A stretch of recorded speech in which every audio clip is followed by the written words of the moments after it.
Bien, llegó el momento de sacacorchos, como todos los jueves. Hoy un sacacorchos especial, lo comentábamos recién con Pedro Silva. Vamos a hablar de espumantes de cara a lo que va a ser la noche del próximo 24 y el próximo 31. Estamos con Valentín Trujillo, con Martín Mijano como siempre, y además con el sommelier Daniel Larraspide, que es nuestro invitado de hoy. ¿Qué tal, Daniel? Muy bien, ¿y tú? Muchas gracias por la invitación. Valentín, Martín. ¿Cómo andás, Leandro? Gracias por venir, Dani. Presenten ustedes el invitado más en profundidad. Es un amigo de la casa de Sacacorchos, un colaborador alguna vez, un referente con Valentín en este emprendimiento de Sacacorchos, pues también en otros grupos como el club de cata que tenemos con algunos otros colegas, y siempre un tipo de consulta y muy especializado en lo que venimos a presentar hoy. Siempre dijimos, hay una excusa para traer a Daniel, claro, que es un tipo que siempre, del cual aprendemos mucho.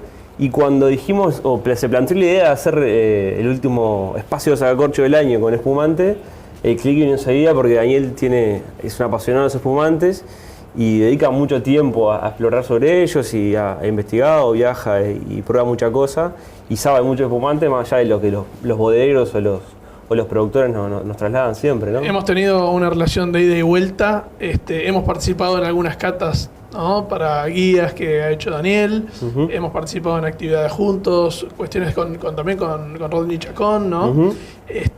Y bueno, me parece que era una buena forma de concluir el último programa de Sacacorchos con una especie de brindis. Sí. Estamos a escasos días de Navidad, un poco después viene fin de año y bueno, el último programa de Sacacorchos en esta actividad de periodo 2014 era una buena excusa para invitarlo. Bueno, técnicamente Daniel es sommelier, el egresado de la Escuela de Gato Guma, ¿verdad? Es verdad, exacto. Ahí está, ¿de qué año?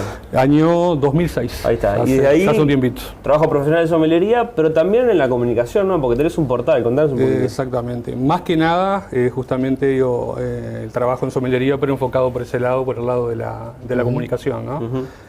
Tengo un portal que tiene, bueno, muy buena llegada y ya un tiempo online, ¿no?, que es www.vinoybebidas.com, que bueno, se especializa un poco en divulgar todo lo que es la vitivicultura, las actividades tanto de Uruguay y también algo de Brasil, donde solemos viajar bastante en los últimos años, y bueno, Daniel, un poco en esa estamos. Vayamos a los bifes. ¿Qué es un espumante? ¿Cuál es la característica técnica de un vino espumante? Bien, primero y principal, un espumante es un vino, ¿verdad? Un vino, bueno, con burbujas, para hacerlo fácil, ¿verdad? ¿Quieren ir probando ya? Sí. Vamos a presentar un poco lo que tenemos también, ¿no? Sí, tenemos porque así como hicimos el clic de traer espumante e invitar a Daniel, nosotros tenemos conocimiento de que uno de los vinos más premiados, claro, en el mundillo del vino, uno de los más premiados es el que tiene Daniel en la mano, es un extra brut de la bodega Varela Sarranz, y bueno, se nos ocurrió convocar plantearle la idea que teníamos a la bodega, y bueno, muy amablemente Victoria Varela accedió y nos mandó la línea completa, ¿no? Aparte, exactamente, son 3 vinos diferentes, es la misma bodega, pero son 3 líneas distintas, es un extra brut, es lo que tenemos aquí primero, que vamos a explicar lo que es. Luego vamos a probar un demisec, que es lo que tenemos aquí de María Sarranz, y luego en Varela Sarranz el Brut Natura, que tiene sus características particulares y que bueno. ¿Hay buenos espumantes en Uruguay, Daniel? Hay muy buenos espumantes. Uruguay tiene un clima bastante particular, ¿verdad? En años bastante llovedores, en época de vendimia, ¿no? Pero en el caso de las uvas blancas, que son las que básicamente se utilizan para elaborar este tipo de vinos, ¿verdad? Se consiguen unas características, una frescura, una determinada calidad muy interesante para elaborar este tipo de vinos, ¿no? Claro. Que lo que buscan básicamente es la frescura, ¿verdad? La elegancia, la frescura, y bueno, que sean fáciles de beber, y que sean, bueno, ¿cuál es la excusa para hacer abierta los brindis. Claro. ¿Cuál es la diferencia del proceso entre un vino común y un vino espumante para que se genere justamente la burbuja? Bien. Como te decía, un vino espumante, primero y principal, es un vino, ¿verdad? Y comienza siendo, en realidad, un vino tranquilo que lleva un segundo paso, un segundo proceso, que es lo que se llama la segunda fermentación, ¿no? Para elaborar ese primer vino base, lo que se hace es cosechar la uva en su punto óptimo de madurez, como le llaman los enólogos, con un grado alcohólico generalmente un poco menor al que se utiliza cuando se hace un vino blanco para ser consumido como vino blanco y no con espumante, ¿no? Generalmente es un vino un poco más neutro, un poco más ácido también. ¿Por qué? Porque después en ese segundo paso, en esa segunda fermentación, lo que va a suceder es que todo lo que está en ese vino base, ¿verdad? O en esa mezcla de vinos bases, porque generalmente se hacen asamblaje, ¿no? de determinadas variedades, todo eso después se potencia, ¿no? Claro. No solo se producen las burbujas con el agregado de levaduras, eso sucede dentro de la botella, sino que se potencia justamente todo lo que es el aroma, la acidez, y eso da sensación, bueno, de frescura, de cremosidad en boca. Cuando decís vino base, en realidad es el prensado de la fruta que se obtiene después un vino en primera instancia, que es un vino blanco en proceso de elaboración, digamos. Exactamente. Blanco, puede ser rosado también. Puede ser rosado o a base de Pinot Noir, muy ¿no? excepcionalmente puede ser un tinto, ¿no? Hay algunos casos, ¿no? Entonces eso después va a la botella con agregado de levaduras. De levaduras y de azúcar, que es lo que nutre justamente a las levaduras, o por decirlo de alguna forma, lo que le da de comer a las levaduras. Y eso hace que esa fermentación que se da dentro de la botella con una tapa, produzca gas carbónico y ese gas carbónico no se libere. Que sí sucede cuando elaboras un vino tranquilo, un vino sin burbujas, porque ese gas carbónico sale de adentro de la pileta o del tanque. En este caso queda contenido dentro de la botella, que va tapada en primera instancia con una tapita Corona, como la de cualquier marca de refresco, ¿verdad? No vamos a nombrar ninguno. Sí. Y que después, bueno, lleva un proceso justamente de tiempo sobre esas levaduras, de maduración del producto, ¿verdad? Hasta que después justamente el producto hay que seguirlo elaborando, limpiándolo. Contemos brevemente cómo es ese proceso, ¿no? La botella se pone en una posición particular, unos tableros de madera. ¿No? Sí, exactamente. Primero, antes de ir al pupitre, la botella en realidad queda de forma horizontal, estivada, ¿no? Ese tiempo puede ser de meses, puede ser de un año, puede ser de 2 años, o puede llegar a ser incluso de varios años, como es el caso, por ejemplo, de este producto que vamos a probar, creo que en segundo lugar, el Varela Sarrans Brut Natur, que tiene 3 años de contacto sobre levaduras, ¿no? Después de transcurrido ese proceso, de ese lapso de tiempo, que de ese lapso de tiempo va a depender el estilo de producto que tú quieras conseguir, ¿verdad? Es un producto joven, un vino más jovial o un vino más de guarda, un poco más serio. Viene ese proceso de limpieza o de arremoage, como le llaman los franceses, que es cuando la botella se coloca en los pupitres, ¿no? En realidad, para hacerlo simple, es simplemente, no lo puedo hacer con la botella porque está abierta, no podemos utilizar esta. Es que esa botella entra en una estructura de madera, ¿verdad? Donde primero entra en esta posición, las levaduras están distribuidas en toda la botella, ¿verdad? Y empiezan lentamente a decantar cuando la botella va siendo Precipita lo que hay para descartar. Precipita lo que hay para la parte sucia, vamos a decir. Claro. ¿Tá? O la para borra. Que la gente entienda, la levadura... la levadura muerta, es una especie, ¿no? Claro, es como una amalgama marrón, como la misma levadura que se usaba para el pan. Parece vos mirás la botella y parece un polvillo, ¿no? Exactamente. Que lo que hace es enturbiar el líquido, ¿no? El líquido no puede salir hacia el mercado, ¿no? Te necesitas limpiarlo. Entonces, en el pupitre lo que se hace, que es esa estructura de madera, la botella se va parando, todos los días se le hace un cuarto de vuelta o una media vuelta a la botella, se hace manualmente, hasta que queda en esta posición así, ¿tá? Dentro del pupitre de madera, y toda esa levadura, toda esa turbidez que había, decanta hacia el pico, ¿no? ¿Ah? Si vos agarrás la botella y la das vuelta ahí, se vuelve a enturbiar de nuevo, ¿no? Claro. Entonces, ¿cómo haces para retirar justamente ese sedimento que tenés que retirar de la botella? Los operarios de la bodega sacan la botella de esta posición y las colocan dentro de un dispositivo que tiene una solución hidroalcohólica, ¿verdad? A varios grados bajo cero. Congelan la punta. Y lo que hace es congelar la punta. Una especie de hielo líquido, ¿no? Y se sumergen ahí, queda congelado. Exactamente. Y se decapita la botella y queda la parte limpia. Congela el pico, ¿verdad? Claro. Queda como un tapón de hielo, por decirlo de alguna forma. Eso te permite poder dar vuelta a la botella, retirar con un sistema automático, manualmente, con un abridor de tapitas coronas. Como hay presión dentro de la botella, ¿verdad? Claro. Por el gas carbónico que se generó durante la segunda fermentación, como el que vimos ahora. Ese hielo se expulsa, ¿verdad? Y en ese hielo están contenidas las levaduras, justamente, que son las que necesitamos sacar, ¿no? Bueno, ¿qué vamos a probar ahora? Vamos a probar el Extra Brut, que es el producto con el que la bodega Varela Sarranz comenzó a ingresar en el mercado en materia de espumantes. ¿Qué es lo importante para el consumidor que llega a la góndola y tiene que tomar la decisión de comprar un espumante? Un buen espumante. Lo que decía recién, por ejemplo, ese dato Extra Brut, ¿eso a qué refiere, Daniel? Eso en realidad refiere al grado de dulzor del vino, ¿no? Del vino espumante. En el caso de un Extra Brut tenemos Es más seco. es más seco, justamente no tenemos más de 10, 12 gramos de... Las definiciones son demisec. Las definiciones son demisec, de abajo para arriba, o mejor dicho, desde el más dulce al más seco tenemos, en primer lugar, demisec.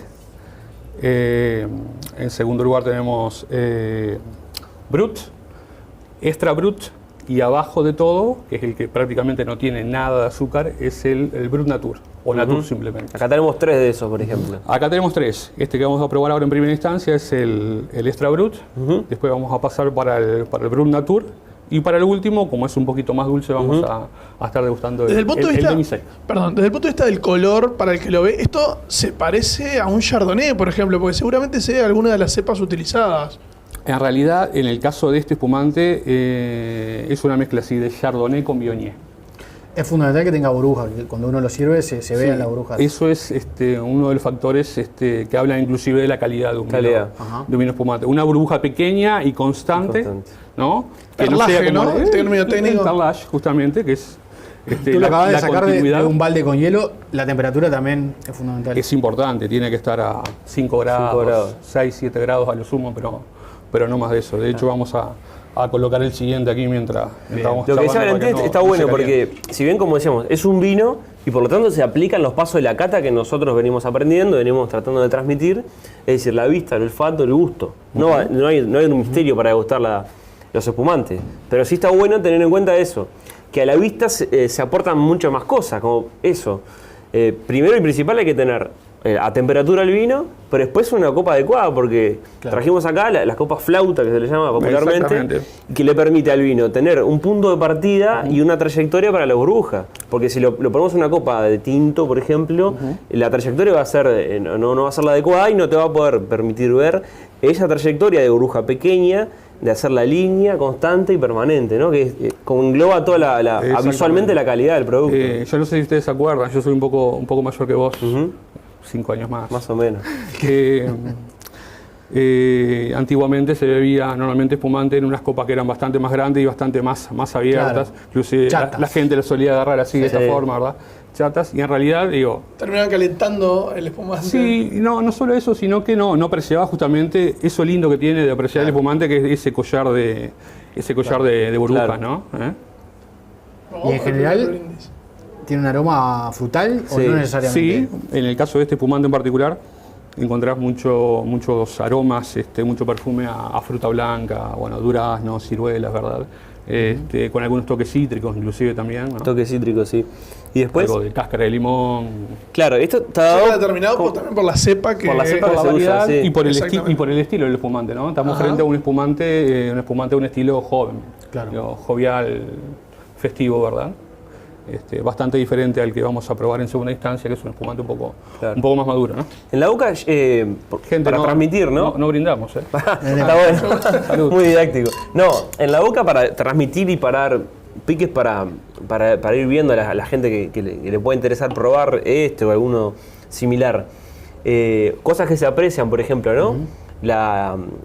Eso que se da en la boca como si fuera, que uno prácticamente puede masticarlo al vino, ¿no? Sí. ¿Tú hablas de la cremosidad? De la cremosidad, eso se lo da la levadura. Eso se lo da el tiempo de contacto sobre levadura. Bueno, evidentemente también depende mucho de que exista una buena elaboración, a través del producto, ¿verdad? Claro, unas notas lácteas que acompañan esa acidez, es como... Exactamente. Le da como un Este toque... particularmente tiene un toque ácido importante. Sí. Tiene como una agresividad ahí. Una frescura bastante marcada, ¿no? Se mantiene en boca. Sí. Que por ahí para los paladares, a veces que no están acostumbrados a ver este tipo de bebidas que son un poco... o con poco contenido de azúcar, ¿verdad? Puede llegar a ser un poquito agresivo, como decías tú, en el paladar, ¿no? Es un tema de gustos, de acostumbrarse. Por eso existe la categoría demi-sec, ¿no? Que es bastante más cargado de azúcar. Sí, pero a veces la agresividad esa es bienvenida, ¿no? Hay gente que le gusta eso, ¿no? Sí, le gusta una cuestión menos romántica y más. Justamente. Si vamos, Y, o sea, más que agresivo, estamos hablando de un impacto en el paladar. Claro, ¿no? claro. vamos ya, porque tenemos poco tiempo, vamos ya al segundo. Bien. Y mientras te quería preguntar, porque vos lo decías al pasar a la introducción, ¿no? Que acompaña todo, naturalmente, digamos, sin haber comida, esto acompaña bien un momento de una previa, de un brindis. O sea, tanto como entrada como para el postre, entrada como ¿no? para el postre. Entonces te quería preguntar, vos personalmente, ¿no? ¿Qué preferís? Yo siempre tiendo al comienzo. El otro día Valentín me decía, no, es para el final. Sí. Y hay como dos escuelas, ¿no? ¿Vos qué pensás? Mira, en realidad... Digo, tú de tu formación, ¿no? De sommelier, que tiene que ver Bien. con eso también, ¿no? Si uno sigue determinadas normas de la gastronomía o si juega un poco al independiente y dice, no, lo tomo cuando quiero. Mira, en realidad el vino espumante o los vinos espumantes son los vinos que ofrecen un mayor espectro de maridaje. En realidad tú puedes comenzar una velada, una reunión bebiendo una copa de espumante sin nada, sin ningún tipo de alimento como lo estamos haciendo nosotros aquí ahora, pues en realidad no requiere tampoco nada, se puede beber solo, ¿no? Y después continuar, ir avanzando o ir cambiando de espumante, de etiqueta de espumante a lo largo de la noche, bueno, con otro tipo de espumantes un poco más pesados, con más volumen, y pues, si vos querés, acompañar el asado con un buen espumante rosado de buena intensidad. Es jugado, pero es posible. Es jugado, pero es posible. Sí. Por eso digo que el espumante da para mucho, ¿no? Sí. Estábamos probando el Extra Brut.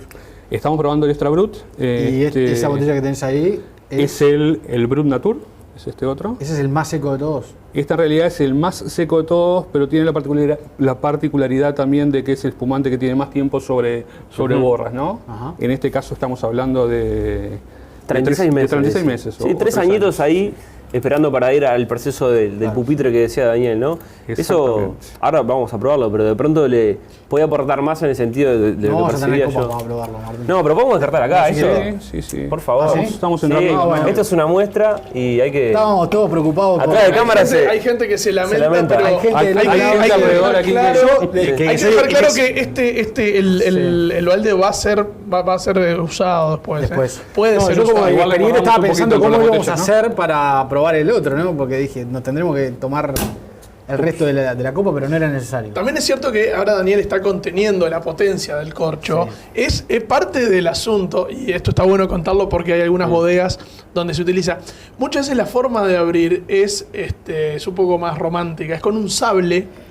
Sí, tú lo contaste en una... Sí, Se ve y mucho en Brasil, sobre todo, ¿no? En Brasil, de sacacorchos. nosotros, Daniel es un experto en el ámbito brasileño, ha viajado muchas veces. Yo estuve una vez en la bodega Miolo, en la zona de Río Grande do Sul, y allí me dieron un sable para hacer lo que se llama el decoupage o la decapitación de la botella. Hay que pegarle en el lugar donde se unen. Las botellas son hechas con... Lo vamos a hacer acá en vivo alguna vez. Habría que hacer Nos una falta el versión resolvedor, 2015. tenemos un poco más de espacio, pero... No queremos Romper nada. No, y ni lastimar a nadie porque sale realmente el Pero hay corcho. gente del otro lado que no tiene problema de pararla de cabeza. No, es cierto. Pero bueno, pero la cuestión es que acá tenemos iluminación también. Sí, es complicado hacerlo acá. Pero está muy bien el Y hecho vamos de. a romper un monitor o... Sí. No, pero la ¿no? trayectoria del Sí. corcho, el ruido, más batiéndole un poco, se logra ese efecto, ¿no? Típico de la Fórmula 1, de la espuma cayendo. Claro.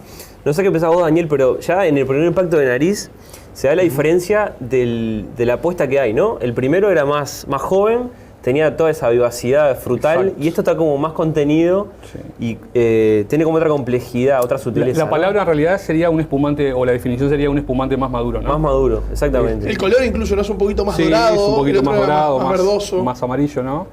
Y bueno, encontrás otro tipo, más allá de las frutas Sí. blancas que podés encontrar, como Puede ser encontramos notas en el a primero. caramelo, ¿no? Sí, Carameladas. exactamente, a caramelo, a Daniel, cáscaras confitadas. Vos lo encontrás porque si no, de pronto el que está mirando va a pensar que esto están haciendo poesía Estos y tipos están fallando. Sí, más meloso Sí, también, es muy distinto ¿no? al otro. Exactamente. muy distinto. Es muy distinto. Es increíble como uno, Sí. yo que no tengo un paladar entrenado, nota la diferencia enseguida, ¿no? Exacto, inclusive esto que vos llamabas de agresivo, posiblemente en este espumante, más allá de ser inclusive más seco que el primero, posiblemente no lo notes, No se nota. porque tiene una A mí cierta eso que yo describo cremosidad. como agresivo me gusta mucho. Ujú. Tiene una rudeza que me gustó, pero nada que ver con esto. Leandro ha Estos sido, son temas son bien a lo largo del año, Leandro ha sido nuestro conejillo de indias. Claro, a mí me van A- usando. a todo lo que hemos traído es nuestra especie está en el cero, en la neutralidad. El tipo Daniel, opina lo que. nosotros tenemos que ir cerrando. Vamos a seguir probando Perfecto. fuera de cámaras. Bien. Lamento por la gente que no nos puede ver. Pero te Fuera quiero de cámara, hacer dos probamos preguntas, el de Misec. dos preguntas prácticas. Dime. Por ejemplo, de cara a la noche del 24 o la noche del 31, que más o menos sabemos cómo es la dieta de los uruguayos Ajá. en un día así, generalmente hace calor en este clima. Sí. ¿Qué recomendás vos? ¿Qué El variedad recomendás vos? ¿En materia de espumantes? Sí. Bueno, ¿Depende mucho del gusto o hay una...? depende mucho del gusto, pero también depende mucho de la calidad que hoy en día ofrecen las diferentes bodegas que elaboran espumantes, que en realidad no son tanta cantidad, Claro. pero sí hay algunas que valen, hay algunos productos que valen mucho Claro. la pena ser probados, ¿no? Siendo muy sintético, y seguramente voy a ser injusto Sí. con algún productor, te nombraría 5 productores. Bueno, Varela Sarranz, que estamos probando acá sus espumantes. Pisano, que tiene una variedad bastante interesante, inclusive tiene un espumante negro elaborado con tanat.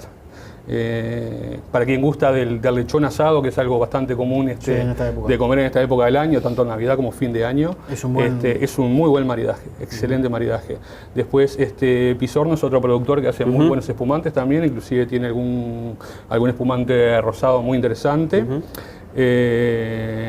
H. Stagnari es otro de los productores que hoy en día está elaborando productos de altísima calidad que valen realmente la pena ser degustados.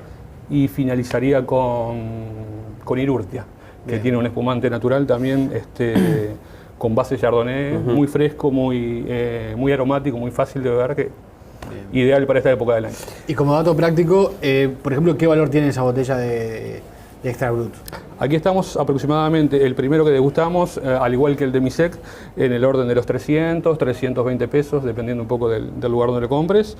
Y en el caso del Brut Natur, más o menos en el entorno de los 400 pesos Bien. la botella. O sea que hay opciones de buenos productos, Claro. buena variedad. Y- Productos y a un productos buen precio, uruguayos, ¿verdad? ¿no? Exactamente. Buenos precios. Sí, sí, sí, Hay sí. una paleta. Del Tanat es bastante original, ¿no? No es tan común. Exacto. Y me parece que, bueno, era una manera de simplemente desde Sacacorchos hacer un brindis Sí. con todos nuestros fanáticos. Daniel, muchas gracias por haber venido. Gracias, No, gente, Dani. muchísimas gracias a ustedes por la invitación. Fue un placer haber estado aquí. Y Bueno, y esta no- despedida es simplemente para el aire. Nos quedamos Bien. probando. Nos quedamos degustando, ¿verdad? Perdón, que y tenemos en que abrir to- la tercera botella. En todo caso, Martín y yo también te agradecemos a vos, Leandro, por todo el No, laburo por del favor. año y el acompañamiento acá. Muchas gracias a ambos. Un placer.